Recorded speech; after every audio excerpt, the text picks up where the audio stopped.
feel like I've been talking about the Bilt MasterCard literally since the day it came out, just patiently waiting to get my hands on it, but Chase's 524 rule has just kept me away. However, as of just 4 days ago, I dropped back under 524, and right before recording this video, I was instantly approved for the Chase Ink Unlimited, which was really the only Chase card I wanted with its 90,000 point elevated welcome offer. Now that I was fortunate enough to get that one, I think it's time for me to voluntarily put myself back in 524 jail, at least assuming I get approved for this card. But honestly, that might not be super likely considering I literally just applied for a new one. Until now, I've been on an 11 card streak of getting automatically approved for every one of my applications, but the Bilt MasterCard could very likely end that streak, so let's just see what happens together. This video is going to be broken down into 4 main sections. Part 1 is going to be a brief overview of the Bilt MasterCard. Part 2 is going to be about why I'm personally applying for it. Part 3 will be my data points before applying for the card. And then part 4 is going to be me applying for the card live. So let's go ahead and dive into part 1, a brief review of the Bilt MasterCard. Now, one of the biggest things that y'all probably know about this card, and it's something that people really don't like, but there is great reason for, is the fact that they do not have a welcome offer on the card. In a little bit, I'll cover more as to why the Bilt MasterCard doesn't really need a welcome offer on it, but of course, still disappointing because we all want one of those, don't we? Without the welcome offer though, the earning categories on this card become a lot more important because of course we need to get positive value from it somehow. So of course, the main driving factor as to why people get this credit card is because it does give you 1x back on rent payments without the transaction fee. That is on up to 100,000 points every calendar year, which is a lot because that would technically mean that you need to be spending, let's see, $8,333 a month on rent if you were to max out that cap. The big key here though is that you do not pay any of the transaction fees that a normal rent portal will charge you. For example, 3% in order to pay with the credit card. You don't pay that with the Bilt MasterCard because of the ways that you actually pay rent given their systems, which again, I'm going to cover here in a little bit. Other than that 1x back on the rent category, we get 2x back on travel,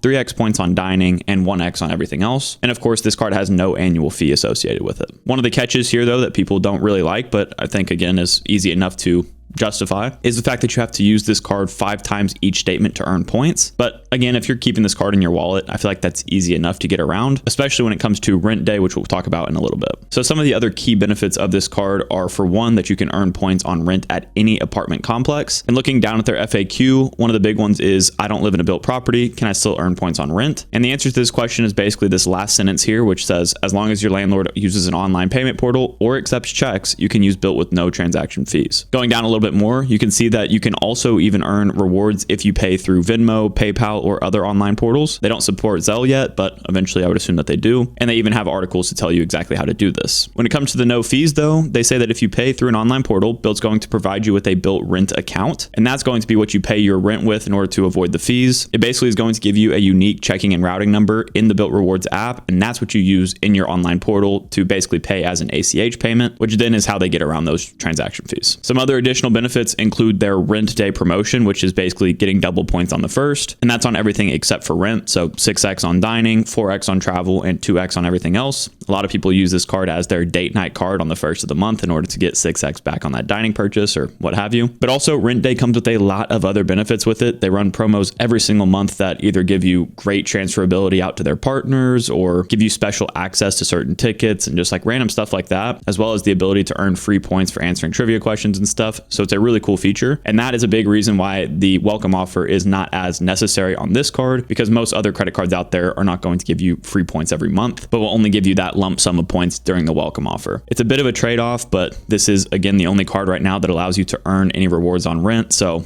I can't really complain. In their additional benefit section down here too, you can see some of the other stuff they offer, but one I want to hone in on is this Bilt Rewards status, because this is going to give you access to things such as like higher transfer rates when they have their promotions at the beginning of the month. And speaking of their transfer partners, I know I've said this a few times at this point, but let's just go ahead and look at them so you can see how powerful this really is. For those of y'all that aren't as familiar with the travel side of the credit card game, I have a bunch of videos on my channel that cover that in more detail, but basically just know that the Bilt MasterCard does allow you to transfer out to specific airlines and hotels where you can increase the value of your points depending on the bookings that you're making because of the cash value versus the points cost that those places would take to book. But just take a look at this list. For any of y'all that are even slightly familiar with the travel side of the credit card game, you should understand that these are some great partners that they have. And one of the best ones here actually being American Airlines, because Bilt is the only lender right now that allows you to directly transfer to American Airlines. There are ways to still use American Airlines points, through international airline alliances and stuff like that. But as for a direct transfer, Bilt Bilt is the way to go there. They also have, of course, World of Hyatt, which is a very popular one within the Chase ecosystem as well. So being able to use your Chase points with your Bilt points in order to transfer out to Hyatt, as well as all of their other really great airlines like British Airways, Air France, Air Canada. It's just a very power-packed transfer partner list. And again, this comes to you with no annual fee. Okay, so enough about that. Let's talk about why I'm personally applying. So for one, I think it's pretty straightforward. I want to earn points on my rent. I actually just recently moved into a new rental that I can obviously now use the Bilt MasterCard for. For the past few months, I either was not able to get this card because of 524, or I was living with my parents for a short amount of time. So obviously the card just didn't make sense for me. But now that I've moved, it was a high priority for me to add this card as soon as possible. Bilt has also been talking about the fact that they want to add mortgages to this card in the near future. So honestly, it could be a card that even people that aren't renting should consider adding, or at least put it on their roadmap, because you don't want to get to the point where they do allow mortgages to be paid through this card, but you're either stuck at a high 524 status and don't want to use another card slot, or you just have too many recent inquiries and Wells Fargo doesn't want to approve you. So I would recommend trying to plan ahead with this one, because it sounds like they're adding a lot more to it, and I haven't heard them talking about adding an annual fee yet at all. So honestly, to me, it's a no-brainer for obviously people that rent, but also it's getting to the point where if they do add mortgages, it's kind of a no-brainer for like everybody. Of course, that's my personal opinion, but I think that's kind of backed by a lot of people here. The second big reason that I'm adding it is because I want to gain access to their travel partners. As y'all know, I am somewhat of a Chase fanboy, and I have 5 Chase credit cards at this point, and I generally try to use those points with either Hyatt or their international airline partners if I can. In the past, I've also used a lot of my Chase points with Southwest, but this year I'm trying to really utilize those international airline alliances in order to book some domestic flights with international airline partners. But the fact again that Bilt has Hyatt as a transfer partner is one big reason that it actually works really well with Chase credit cards. So I can effectively combine the points that I earn with my Bilt card with my other Chase cards, as long as I combine them in my Hyatt account. And the addition of this card would just make that whole ecosystem even more powerful. Obviously, the same can be said though across any lender really, because they partner with the biggest and best transfer partners in the game. Like say for example, you're somebody that only likes Amex credit cards, but you utilize British Airways or you utilize Air France just a ton for some reason. Well, with the Bilt card, you can again effectively combine your points across those partners as long as you transfer from Amex to that partner as well as Bilt to that partner. So really you're earning points on rent that can be combined with basically any lender depending on how you redeem your points, which I think is a super powerful thing and makes it again just a card that seems like a no-brainer for a lot of setups. I also believe, let me see here,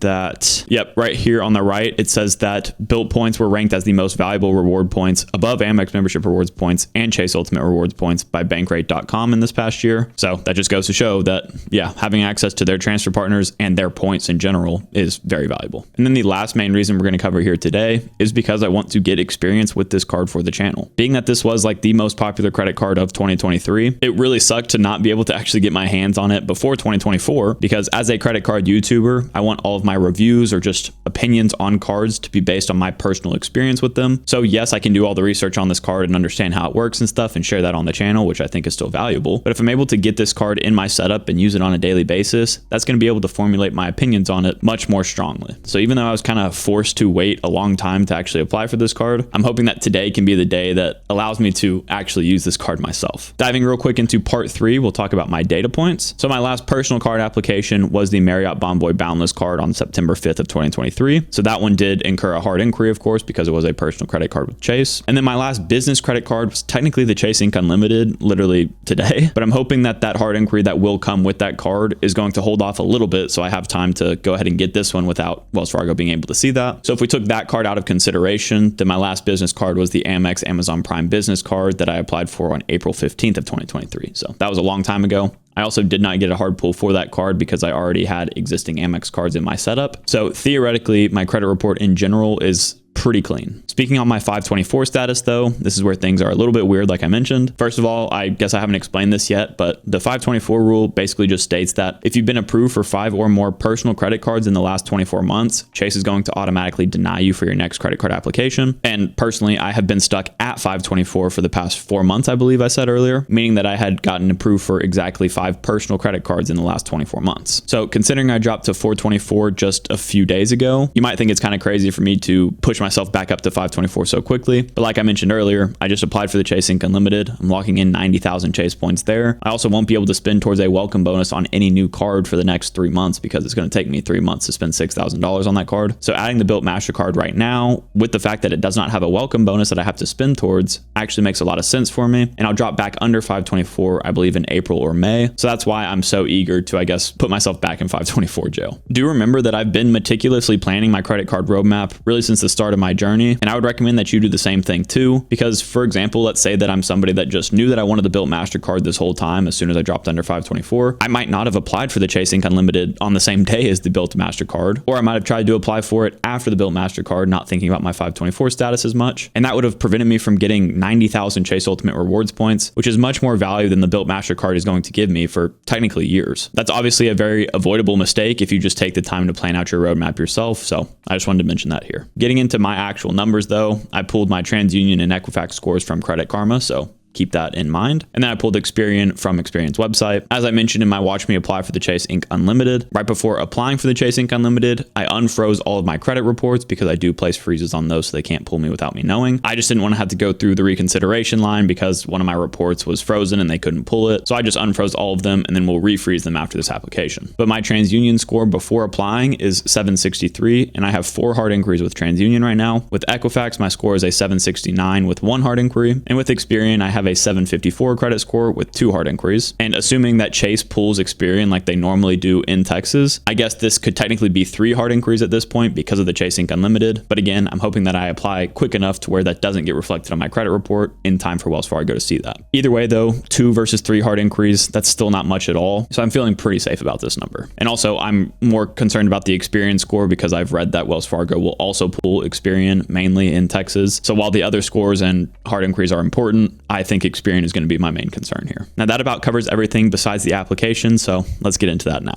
All right, so here we are. I literally just got done applying for the Chase Ink Unlimited minutes ago, but I want to be sure to apply for the Built MasterCard right after it so that the inquiries don't exactly set in, hopefully, and that will give me a higher chance of being approved for this card as well. Pretty crazy that I literally dropped under 524 4 days ago, just got approved for the Chase Ink Unlimited, and I'm already trying to push myself back to 524, but hey, got to do what you got to do. So looking at my computer screen here, I was able to get a referral link for one of my buddies named Matthew. Shout out to Matt if he is in the comment sections of this video. He is here every once in a while, so maybe y'all should go down there and say what's up to him too. But let's see if his link provides any luck for me here today. So after going through his referral link, I can just go ahead and click on apply now. And it looks like to start the Built MasterCard application, I have to enter in my email. So I'm going to go ahead and do that. And you also have to create a password. So basically setting up a full Built account here. So I'm going to do that as well. Now with that complete, I can go ahead and click next. And now I need to confirm my information below to continue. So let me fill this out. After I click continue, it's going to have me confirm my phone number. So let me go ahead and see if that got sent through. And then that went ahead and pushed me through to the application, at least page 1 of it from what I can see here. Going to have to go ahead and blur out all my personal information, of course, but let's run through what this credit card application actually asks you for. Looks like it's going to ask you the normal stuff: first name, middle initial, last name, your current street address, which is where your card is going to be shipped to, your phone number, email, and date of birth are automatically pre-filled based on the account you just created. And then you need to enter the last 4 digits of your social security number, which it looks like they actually pulled for me based on my date of birth and all my other information, I guess. After that, it asks if you are a US citizen, and then it gets into your financial information. Starts with your housing status, which can be own, rent, or other. Then you can select your monthly mortgage or rent payment, at least your portion of it. It says too that if you do not have a monthly mortgage or rent payment, to enter 0. If you're applying for this card without having any monthly payments for housing, I think it's probably not the best card for you, but I could also see an argument for getting set up with it before you move to a new place. So either way, you're going to want to fill that in as accurately as possible. And then it'll ask you for your employment status, being employed, self-employed, not employed, or retired. Obviously, it should be a pretty easy thing for you to fill out there. Your total annual income is going to be the same as basically every application, in the sense that first, it includes all income before taxes. If you don't have income, enter 0, but you don't want to enter 0 for any total annual income, because if you don't make any money, how do they expect you to pay off your bills? Therefore, they probably wouldn't want you to get approved for the card. But as I always say, you want to round up with your total annual income rather than rounding down, because the higher income you have, technically the better. Also remember that if you are over 21, you can include any accessible income, which is income that is not earned or owned by you, but is regularly accessed to pay your expenses. So basically, if you're 21 or older, maybe you're in college and you have parents sending you money to help you pay for things like tuition and all that, you can include that in your total total annual income, which is pretty nice. It'll then ask you your amount of total annual income that is non-taxable, if any. Most of us do not have non-taxable income, but it's good to know that you can put that in here. And then all you have to do is check the boxes down below for them to pull your information. And after that, you're basically done. You can click continue and go on. So let me just go ahead and fill in my personal information here before I click continue. All right, so it looks like I am ready to click continue here and go forward with the application. So I'm not 100% sure, honestly, if I'm gonna get approved for this card.